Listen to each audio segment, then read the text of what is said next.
And thanks for staying with us here on the Marketplace. My name is Daryl Kwawu. We begin from Washington, D.C., where Finance Minister Ken Ofori-Atta has indicated that there may be the need for further adjustments in utility tariffs to ensure full cost recovery.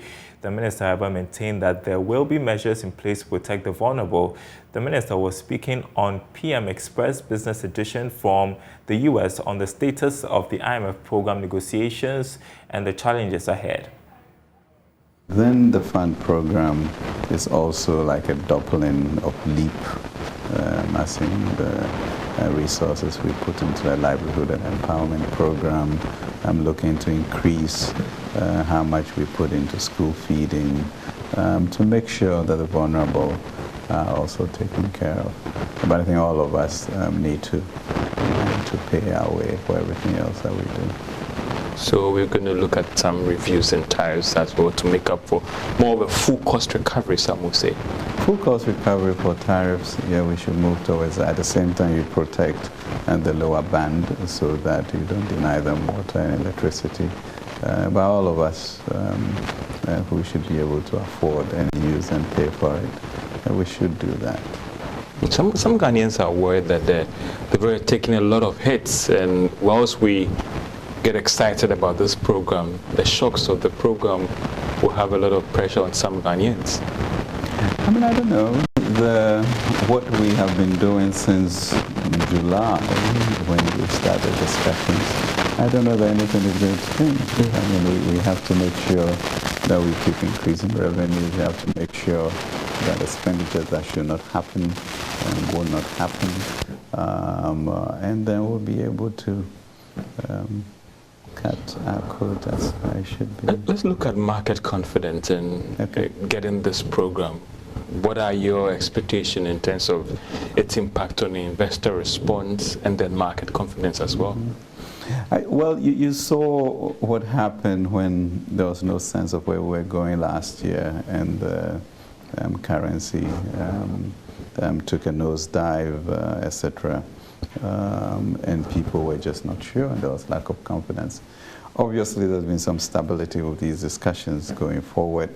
The market responds to, any system that is looking at its, expenditures and revenues. And as long as we keep at it, I think the market will be positive.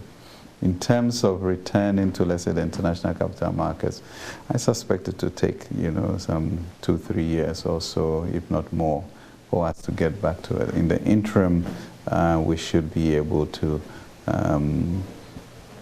generate local resources to do that. Finance Minister Ken Ofori-Atta speaking to George Afe in Washington, D.C. In other news, the Public Interest and Accountability Committee, PIAC, wants government to speed up the sustainable development of its petroleum resources to reverse the decline in crude oil production. PIAC says government must do more to attract new investors as well as ensure early completion of ongoing projects. Crude oil production in Ghana has declined for 3 consecutive years by 10%. Here's Chairman of the committee, Professor Kwame Adom-Frimpong, speaking at the launch of the 2022 PIAC annual report. We mentioned that sustainable development because from 2017 coming, you could see there's a decline in the production of our petroleum, petrol. As far as the quantities are concerned, the barrels are coming down. And from 2017, 2018, 2019, up to 2022, I made a joke that if more or less divide, from 5 years coming down, what action are we taking? So we are just drawing the government attention to take action how best they can improve the declining stage or level, so that if more investors come in, the more investors come in, the more we can produce. So that's one option. So the other option is to make sure that the little money or revenue we generate from the decline, the production, we should be able to put in the good use so that the Ghanaians will benefit from it. Well, let's bring in JoyNews' data and research analyst, Isaac Ofeje, who has been going through the PIAC report that was launched yesterday. So good afternoon to you. We are discovering from the report by PIAC that the almost 1 billion cedis allocated to the Ghana Infrastructure Investment Fund has been used to support the Agenda 111 project. Tell us more. Right, so Daryl, this is true. So the Ghana Infrastructure Investment Fund, which is a GIF, received a total of 933 million Ghana cedis. If you convert to dollars, around $122 million for both 2021 and 2022 from the annual budget funding amount disbursed by the Finance Minister. So according to PIAC, the Finance Ministry paying this $122 million into the GIF account, and the entire amount was used to finance the Agenda 111 project. What does it say about the District Assembly Common Fund and the GNPC? Right, so according to the report, for 2 consecutive years, 2021 and 2022, the Ministry of Finance has not been able to meet the requirement transfer, which is about 5% of the ABFA to the District Assembly Common Fund. So, for instance, the required amount is 5%, but in 2021, the disbursement was around just 1.75%, and in 2022, the disbursement was at 2.39%. So you could see that in all of these disbursements, there's that huge deficit between what is required and what was actually disbursed. Also worrying is the decline in crude oil production in the last 3 years. What did PIAC find to be the causes, and what would be the way forward? All right, so production began to drop, Daryl, in the year that COVID-19 struck, that's 2020, and the downward trajectory has actually followed or continued for 3 consecutive years. So if you look at the cumulative drop since the pre-pandemic level, we peg it as around 36 or 37%, and the average has been around 10%. And Ghana, according to PIAC, must speed up the sustainability development of its petroleum resources to reverse the decline we are seeing, and then also make sure that we are able to attract new investors as early as possible in the ongoing projects. Well, any other thing that strikes you from the report and any other recommendations put forward by PIAC? Well, one interesting recommendation has to do with the GIF issue, where we have the entire money being used for Agenda 111. So PIAC is actually telling government or the Finance Ministry that next time that they do any of such disbursement, they should make sure the money goes to the finance and the health ministry directly, but not to probably any agency or secretariat. They are also saying that additionally, if the money is supposed to be used for some commercial purposes, so GIF should focus on the utilization of its share of the ABFA on its core mandate of investing in funds in commercial infrastructure rather than some of these issues that we are seeing in the report. And so I guess our audience are wondering, based on PIAC's report, whether we are doing due diligence with how we spend our oil monies, whether there's real accountability. What would you say after reading that report? Well, it depends on the area that you're looking at, because if you look at the GIF, for instance, then you could say that we are not really using the money for a purpose, because that money was set aside for us to attract commercial investors into helping us to fund projects. But in other areas, you could say that the monies were used for what they were actually intended to be used for. Look at GNPC, for instance. The report says that there were some monies that GNPC was supposed to use for some purposes, but they went ahead to construct roads at the Western Corridor, which is not their mandate. And so it depends on the area that you're looking for. But the good news is that in this trying moment where we are in dying needs for commercial and for foreign liquidity, we've been able to achieve about $2 billion from petroleum revenue. That's the good news. That sounds great. Thank you so much, Isaac Ofeje, data analyst, JoyNews. appreciate your insights. Well, let's take you now to South Africa, where Secretary General of the Africa Continental Free Trade Area, Wamkele Meni, says it will take time for Africa as a continent to adopt a single currency regime. The diplomat overseeing one of the world's largest free trade areas says the disparities in the economic conditions in many countries across the continent are posing significant challenges to the vision of the African Union to go into a full economic union. Now, the cost of currency convertibility is estimated at $5 million a year, with experts calling for intra-Africa solution to plug the flight of capital out of the region. In an exclusive interview with JoyNews' Blaise Soga at the After Business Forum in Cape Town, Mr. Meni indicated that the newly introduced Pan-African payments and settlement system will be a stopgap measure. 42 currencies on our continent. The cost of currency convertibility is $5 billion a year. We have to do something about that. That's why we, working with Afreximbank, we have established the Pan-African Payments and Settlement System, so that if you are in Accra, your counterparty is in Nairobi, you don't have to buy the dollar or any other third currency to transact with your counterparty or to pay for the goods that you are exporting or that you are importing. So payments has proven to be a significant constraint to boosting intra-Africa trade because of the cost. That is why the Pan-African Payments and Settlement System is an interim solution.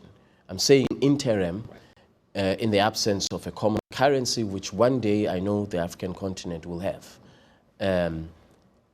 You are now going to be able, through the Pan-African Payments and Settlement System, you are now going to be able to trade with your local, your counterparty using local currency. You are on the digital platform. You transact in Ghanaian cedi. Your counterparty in Kenya receives the cedi, the transaction amount in Kenyan shillings.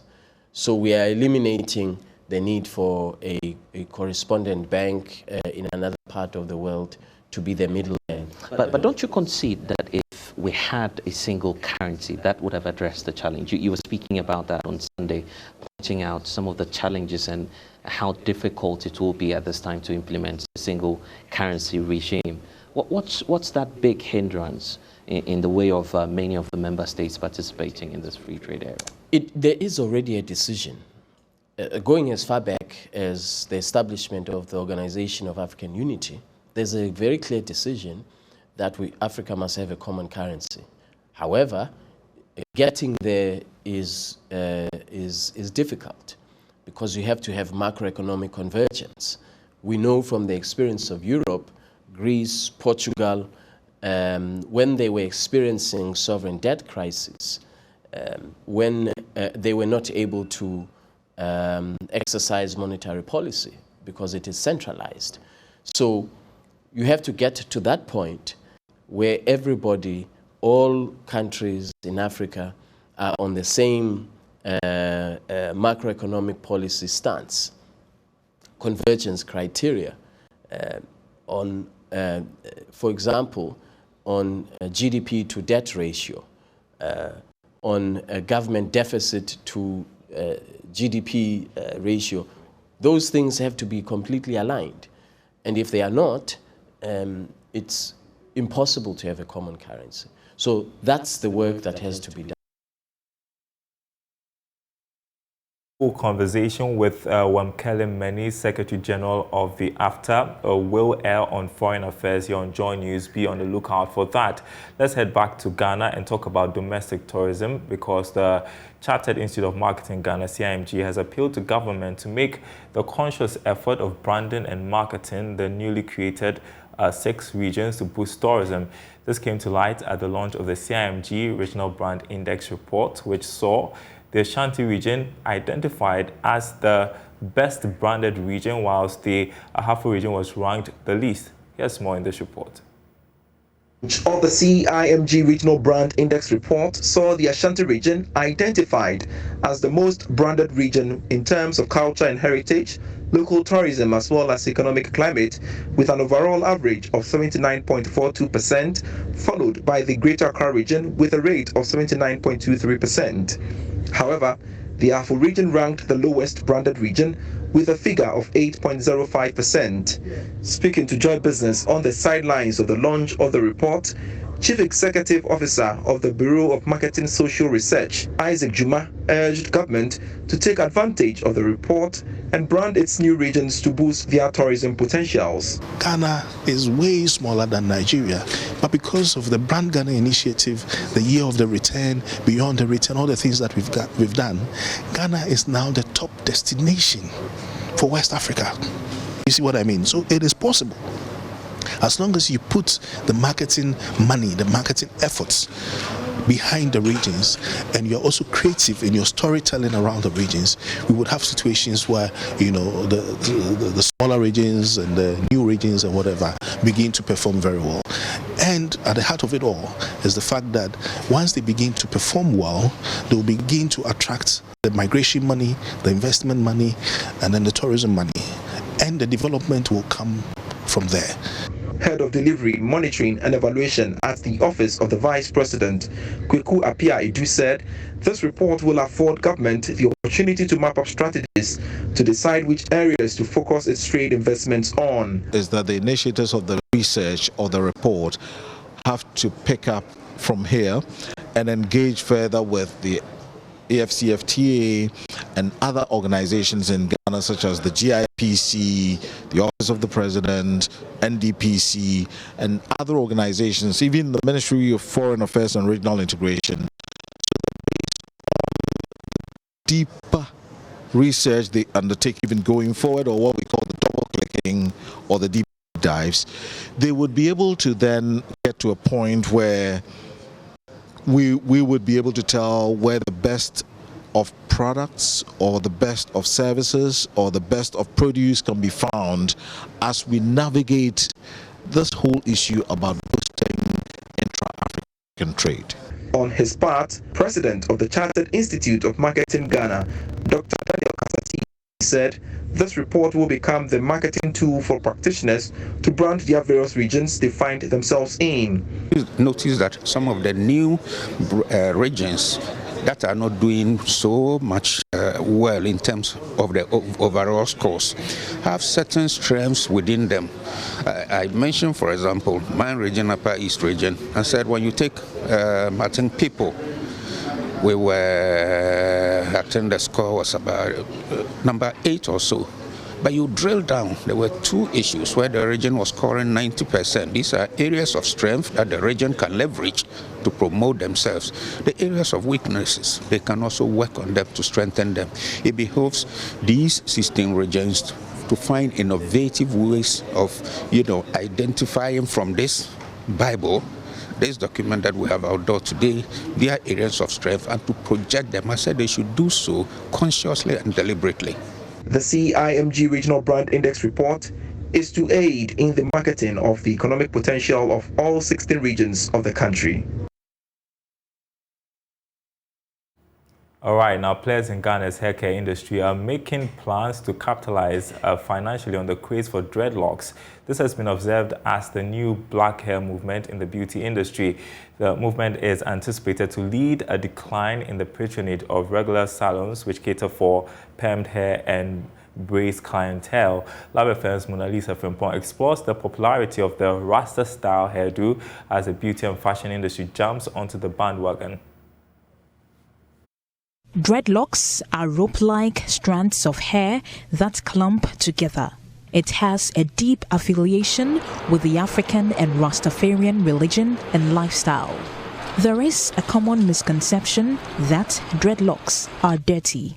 In reality, they are not dirty at all, says Sadat Suleiman, a loctician in Kumasi.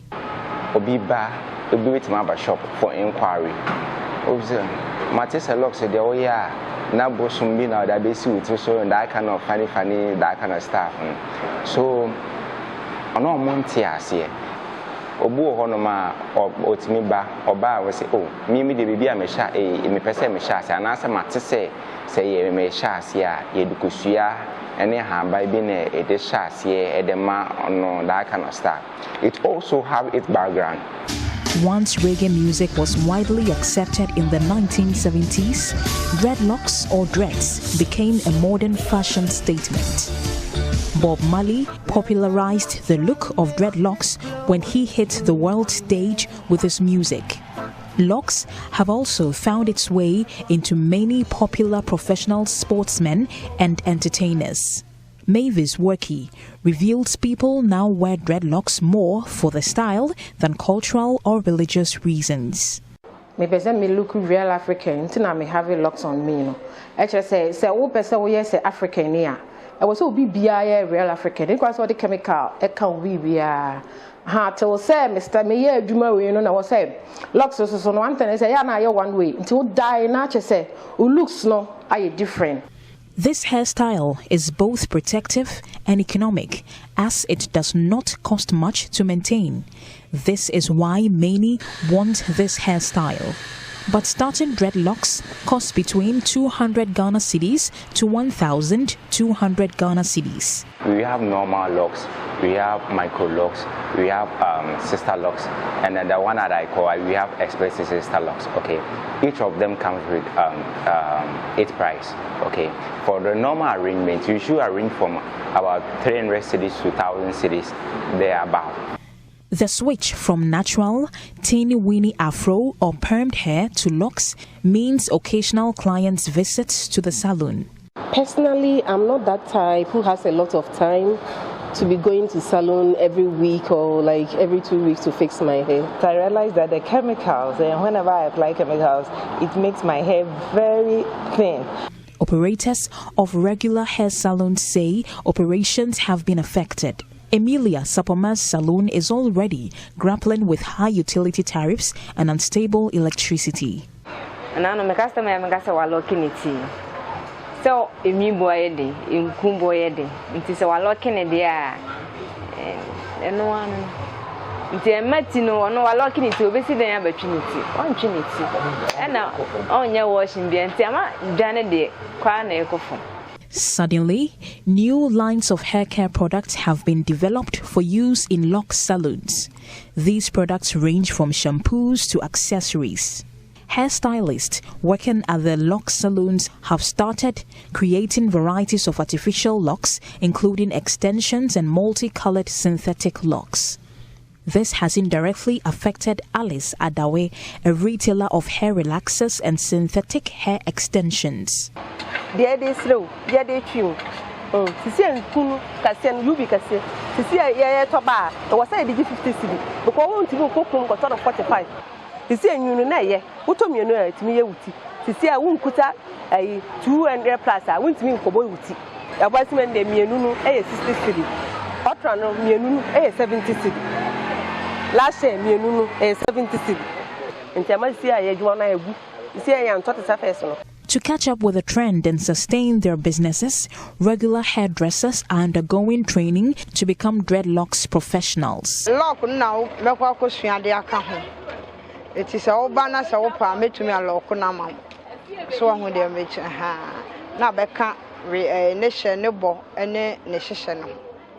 To reduce unemployment, Workey Dreadlocks is ready to train the youth to perfect their lock craft. Me many nako nkola na we yachi no so wo so musu hunu bibi said de be ya almost so betimi ehu de omo ye omo brabo because adwuma nse da ni oman.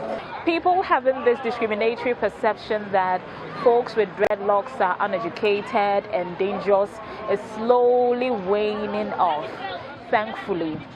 Now there's no greater peace than you being your true natural self. So please rock your dreadlocks, my dear, because we are in season. For JoyNews, Mona Lisa Frimpong, Kumasi. She's definitely in season. That's the marketplace. Before we go, let's check the headlines for you on our website, myjoyonline.com/business. Our top story there: we will protect the public purse. We will spend what we earn. Oforiatta saying that. Also, we've been talking a lot about the 2022 PIAC report. Finance Ministry fails to transfer 5% ABFA to District Assembly Common Fund, 643.6 million cedis utilized on Agenda 111 project. You can read more about that on our website, myjoyonline.com/business. My name is Daryl Kwawu. Thanks for watching. Enjoy your weekend. We will be back on Monday.